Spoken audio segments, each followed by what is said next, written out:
Hello, my name is Kalina Richards, and I am your professor for Introduction to Family Violence, Criminal Justice 203.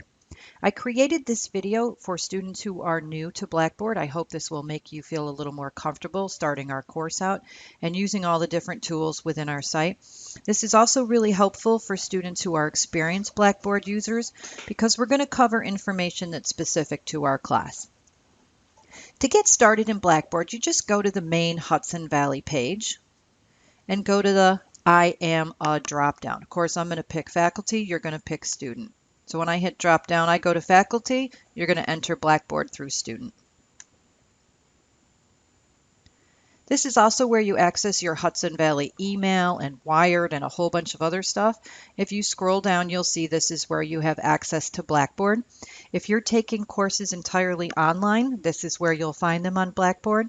And also, if you're taking a live course or a hybrid this semester and the instructor puts some information on Blackboard, this is also where you're going to find the information for that course. You just click on it. That takes you to the opening Blackboard page. Yours is going to look a little different than mine, but largely the same. And all of your courses that you have access to Blackboard will be located right over here on the right side. I'm going to choose Intro to Family Violence, Fall 2021. And before we get started, I'm just going to click the view over to the student view. So we'll cover exactly what you'll be looking at when you open the course. So every time you open our course, you're going to be taken right to the announcements page. Most instructors use this as the default, so you'll open right to announcements. And you'll see here you have your very first announcement. This is your welcome message and also tells you how to get started with the Module 1 material. You'll hear me talking about the main menu a lot this semester.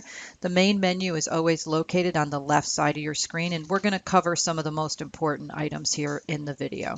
So announcements, again, you never have to open it because the screen will always open to your announcements page. After you read the welcome message, you'll see your first assignment is to look at course information. If you're taking a live class, the instructor always gives you a syllabus, right? That is standard college practice is you get a syllabus that tells you about the course and the textbook and how you'll be graded and different policies about attendance. Well, we don't have a handout in an online course, so what we do is we use the course information section. So if you open the first item here, how the course works, you'll see that our course is divided into 15 modules. I'm going to cover this a little more thoroughly when we look at the semester schedule because it makes a little more sense visually. But we have a module every week, 15-week semester, 15 modules, right? And I'll cover that a little bit more. As you're cruising around here, you may not know how to get back to where you just were. So if you follow this, you can backspace in the upper left-hand corner on your computer screen, but you can also use this breadcrumb trail. So how the course work is where we are right now. If we want to go back to where we were one screen ago, we just hit course information. The next item is the description of our course. This is taken right out of the college catalog. And you'll note if you click on it, nothing happens. That's because there is no link here. And you'll see that in our course. Sometimes we don't have links. All the information you need is right here in this item. If there's actually a link, you'll see that this item is underlined. If you ever can't open a link or any item in our course, please notify me immediately by email so I can get that fixed for you. I do check them very regularly, but things do break down and a link may not be available even after I've checked it. The third item here, sorry, it jumped a little ahead on me, attendance and participation, discussion and email communication. You can just look through all this information. Down here is grading policy and evaluation. This course is graded on 4 items. We'll have 8 projects this semester. That's 25% of your grade. You'll have 8 quizzes. That's 25% of your grade. And both the midterm and the final exam is worth 25%. So it's a pretty easy breakdown to remember. Below the grading, you'll see my statement on academic integrity. We're going to talk about plagiarism and how to avoid it. Right before we do our first project, I do take plagiarism and all forms of cheating very seriously. So I did include my instructions about that right here. The Z grade for our course is October 20th. We'll talk more about what a Z grade means as that gets closer. And this link here will show you how to check your grades. If you click on it, there's more information here. Again, if I want to get back to where I started, right now I'm in how to check your grades. I can just go back one item and go to grading policy and information, back once more, and I'm back at course information. More information here for assistance for students. Any student who has any type of recognized disability, please let me know that. A lot of students assume the college informs us of that. They don't. We rely on you to inform us within the first 7 days of class that you have a recognized disability. For example, if you're given by the college more time to take exams, I need you to let me know that so I can set up your exam. Blackboard is very generous in its ability to work with students for disabilities. So if you do have extra things that the college does for you to help you in your learning, Blackboard is adaptable for all that. I just need to know. So please let me know if you have a disability recognized by the college. Then you'll see more items here about how to get help with Blackboard, how to get help with computers, all sorts of stuff is in here. So just take a cruise through here, just familiarize yourself with where things are. Right underneath course information is your instructor. If you want to learn a little bit more about me, that information is here. I can tell you I've been teaching at the college for 8 years now. I've taught online, I teach hybrid courses, and I teach traditionally live in the classroom. I've taught students of all different ages and levels of experience with college, from 17-year-olds just leaving high school. My oldest student was in her 70s. So I love working with all types of students, and I'm happy to help you in any way I can. You just need to let me know what type of assistance you need. We're going to go back to instructional modules in just a second. First, we're going to skip to something that's very important, which is the semester schedule. I'm going to refer you to this a lot this semester. Quick tip for you. This frustrates a lot of faculty members and students until they get used to it. Between the main menu and the content is this gray bar. And if you float over it with your cursor, it'll show up. If you want to get rid of the main menu because it's distracting to you, just hit that gray bar and it will go away. A lot of students don't like distractions when they're working on a project or they're taking a quiz or exam, or it's just in the way and they just want more screen room. So just hover over that gray bar and you can get rid of it. Here's our semester schedule. Unlike traditional live classrooms where largely you go week to week and the instructor tells you week to week what's going on, in an online course, the instructor really should help you out by telling you what's going to happen for the entire semester, starting with the first day of class. And that is what this semester schedule does for you. So we talked about the course being divided into modules. Each module is 1 week. Every module in our class, with a couple of exceptions we'll talk about, but generally every module in our class will start on Tuesday morning and will end at Monday at 11:59 p.m. So start Tuesday a.m. and finish Monday night at midnight. Few exceptions, we'll cover them, but generally that's how it's going to work. Within each module, you might have a few things to do. You will always have a lecture. You will usually have a textbook reading or an article to read. You might have a media item to look at. You'll have 8 projects during the semester.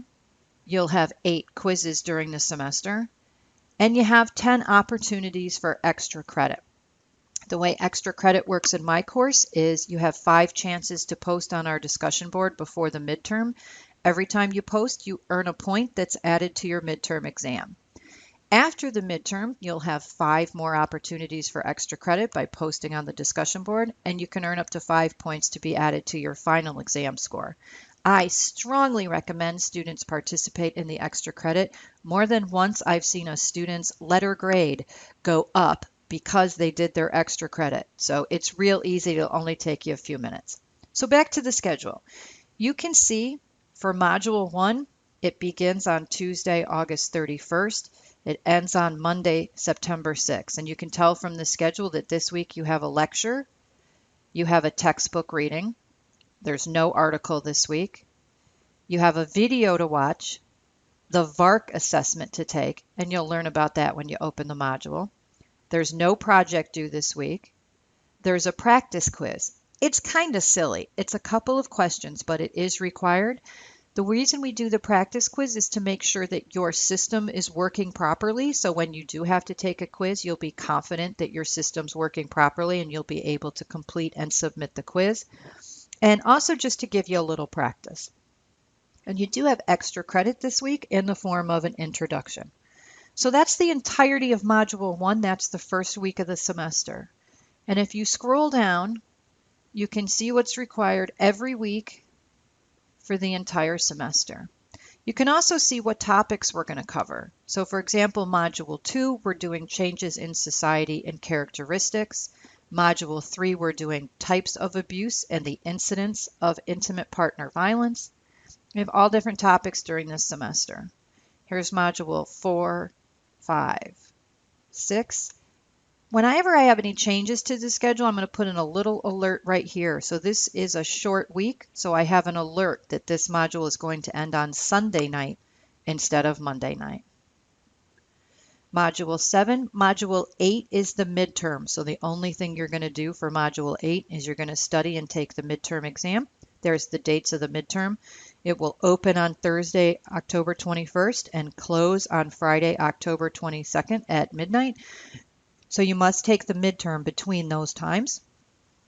And you can scroll down and see all the rest of the semester, what's due and when. Thanksgiving break is noted here. You're going to get a little time off from the course, and it will be well deserved by that time, all the way down to the final exam. So you know today, right now, starting the course, everything that's due and when for the entire semester. To get your gray bar back, to get back to the main menu, just float over it. And here's our main menu. This tab has information about projects. You don't need to worry about that right now because you don't have a project due this week, but I will give you all sorts of information on what the projects involve and how they're done. Your discussion board tab is here. If you have not used the discussion board in a previous class, I have a video for you. How to post on discussion board. We also have videos for how to take a quiz. Before you take the practice quiz, if you want to watch this video to just get used to it, you can watch this video, how to take a quiz on Blackboard. We also have made a video for you on how to submit a project. So if you're unfamiliar with Blackboard or it's been a while since you've been in Blackboard, you might find these videos helpful. We also have a glossary in this course. All you have to do is click on it. And every time we cover a term that I feel is really important or a term from the textbook, maybe isn't explained exactly how I like, I will add it to our glossary. This is a great way to study for quizzes and especially the midterm and final exam. So your glossary is always here. You also have a link to your Hudson Valley email, and you can also send an email with the tabs here. Lastly, I'm going to go back up to instruction modules. So once you've worked your way through the main menu, you feel comfortable where all these items are in our class, you're going to go and get started with the work for this week. So you just click on instructional modules, and there it pops up, Module 1, Historical Family Violence and Theories. You click on it a second time, and here's everything you need to do this week, and it matches exactly what's on the semester schedule. So here's objectives. Again, it's not underlined, so there's nothing to click on. If you click, nothing will happen. This just gives you the objectives about what I expect you to learn from this module. Here's your lecture. I videotape all your lectures. You can either open them by clicking Watch Video, or you can use the YouTube URL, whichever works better for you. Please note, it's really important that you read what I've written here. You don't just grab the video. I sometimes give quiz answers in these descriptions, so I'll tell you something that's important in these descriptions. So make sure you read them. You can watch the video. The textbook assignment is right here. It tells you to start on page 13 in the gray box labeled Serious Intimate Partner Violence and read to the section break on page 29. We do have different formats of our book. Some of you have electronic versions or the hard copy or the soft copy. So if my textbook assignments don't match up to whatever you're using, please let me know and say, page 22 doesn't have anything on it. I'm not sure why I should read that. And we can make those adjustments for you. So let me know. You also have a video this week. I try to tell you how long things are, so your lecture video is 38 minutes long. This video is just 7 minutes long. So if you have 10 minutes to get something done for class, go ahead, open this up and watch this video. And this video, the lecture that's 38 minutes long, it's a YouTube video. So you can use it like any other YouTube video. You can stop it, you can start it, you can come back to it later. This just helps you with your own time management. The VARC assessment, many of you may have done this in the past. I'd appreciate it if you do it again. It'll just take you a few minutes. This description will tell you about what the VARC assessment is and what to do with your results. It'll just take you a few minutes to do. Here's your discussion board post, so you can just click here. It will take you to the discussion board link. Remember, if you've never used discussion before, we have a how-to video link right on the main menu for how to post on the discussion board. Again, I strongly recommend you do the extra credit. It can really help out your exam scores. When you're ready, you can take the practice quiz. You just simply click on it. If you're not used to taking quizzes on Blackboard, please watch the How to Take a Quiz on Blackboard video. That might make you feel a little more confident. And then at the bottom here, I've just put some reminders that there is no article this week. This way you're not thinking that there's an article and for some reason you can't see it or access it. So I'll just remind you there isn't an article this week and there is not a project this week. So there's your introduction to this course. I hope this video is helpful. Remember, I'm always available to answer questions. So our official form of communication is email. If you send me an email, I will answer you as promptly as I can, okay? That is my assertion to you. I also work for New York State full-time, Tuesdays through Fridays, so I cannot answer your emails between 9 a.m. and 5 p.m. Tuesdays through Friday. Okay, so just a reminder on that. But as soon as I see your email, I will answer it. And likewise, I would really appreciate it if you can answer the emails I send to you just as promptly as you can. If you have any questions, send me a note. And welcome to class. I look forward to working with you this semester.